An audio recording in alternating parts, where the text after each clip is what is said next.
ఎన్జిఎస్ఆర్ channel. అరే నేను దేంతో కొట్టాలరా చెప్పురా అసలు. ఈ శ్రీదేవి తిన్నా, శ్రీదేవి నువ్వు తిన్నావా? Don't disturb. చెప్తా.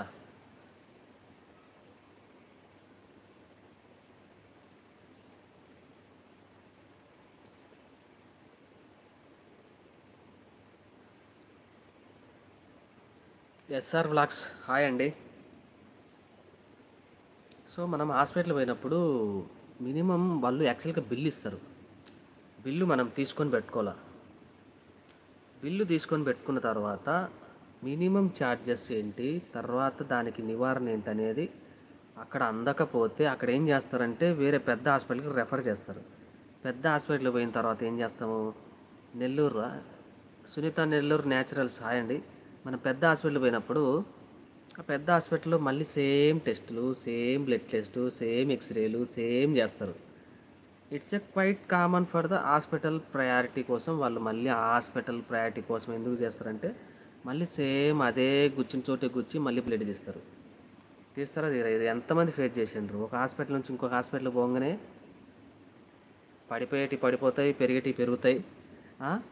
కానీ మనం గుచ్చి తీసేది మాత్రం మానరు. ఏ హాస్పిటల్ పోయినా కూడా మళ్ళీ గుచ్చి తీయటము, మళ్ళీ బ్లడ్ టెస్టులు, మళ్ళీ ఎక్స్రేలు, మళ్ళీ వేసి. ఎందుకంటే అది బిజినెస్ ఒకటి. రెండోది, ఇక్కడ ఈవిడికి మహేశ్వరి అనే ఆమెకి జస్ట్ స్టమక్ పెయిన్ అండి. ఒక స్టమక్ పెయిన్ వచ్చిన మహిళకి ప్రైమరీకి ఇవ్వాల్సిన మెడిసిన్స్ కావచ్చు, ప్రైమరీ ఇవ్వాల్సిన ట్రీట్మెంట్ కావచ్చు ఇవ్వచ్చు. It's a general thing. A RMP doctor దగ్గర పోయినా కూడా ఆడ వేసి ఒక టాబ్లెట్ పడుకోపోమ్మని చెప్పి పంపిస్తాడు.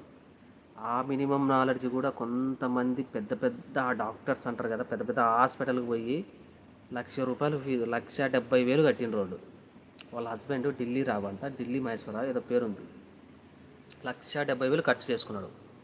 రానుపోను. ఇది 2017 జరిగిన కేసు విశాఖపట్నం జిల్లాలో.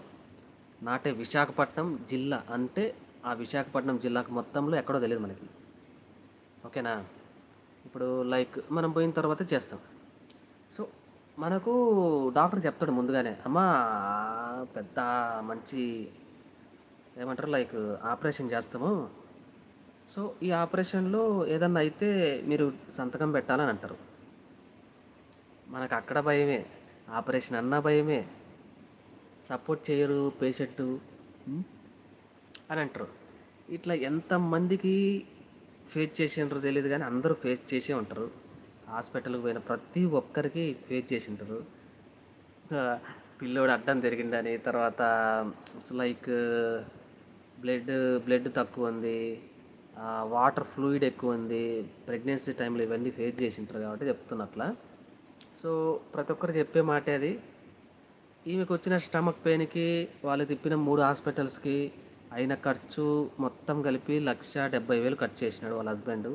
ఈ 1,70,000 ఖర్చు చేయంగా వాళ్ళ వైఫ్ చనిపోయింది. ఒక నిండు ప్రాణం పోయింది. ఒక చిన్న స్టమక్ పెయిన్కి ఒక ప్రాణం పోయింది అంటే దాని వాల్యూ ఎంత ఏందనేది వాళ్ళ హస్బెండ్కి కోపం వచ్చి 2017లో కన్జ్యూమర్ కోర్టుకి అప్రోచ్ అయ్యిండు. తెలుగులో వినియోగదారుల హక్కు అని ఉంటుంది బోర్డు. వాళ్ళని పోయి అడిగిండు, అయ్యా నాకు ఇట్లా జరిగింది, మా భార్య ఇట్లా స్టమక్ పెయిన్తో పోయింది, వాళ్ళు చేసిన టెస్టులన్నీ చేసి ఇన్ని చేసి తీరా చూస్తే మా భార్యను పైకి పంపించేసిండ్రు, దాని ఖరీదు ఇంత, నా ఖర్చు బిల్లులు అన్నీ చూపించి కన్జ్యూమర్ కోర్టులో ఫైల్ చేసిండు. కన్జ్యూమర్ కోర్టు వాళ్ళు కూడా ఎంక్వైరీ చేసి అది మొన్ననే జడ్జిమెంట్ ఇచ్చింది. అంటే 2017 అక్కడ 3 సంవత్సరాలు, ఇక్కడ 5 సంవత్సరాలు, అంటే 8 సంవత్సరాలు టైం పడింది. 8 సంవత్సరాల కాల వ్యవధిలో 8 సంవత్సరాలకు గాను నెలకు అంటే 24% అంటే ₹2 వడ్డీ. ₹2 వడ్డీతో కలిపి ఇప్పుడు ఎంత వచ్చిందంటే వాళ్ళకి ఎందుకైనా మంచిది 17 లక్షల పరిహారం. 8 సంవత్సరాలు ఎంత వేసిండ్రో తెలియదు కానీ తర్వాత మధ్యలో కూడా ఏదో 5,000 ఎక్స్ట్రా ఏదో అడిగిండ్రు, ఎక్స్ట్రా ఇచ్చిండ్రంట.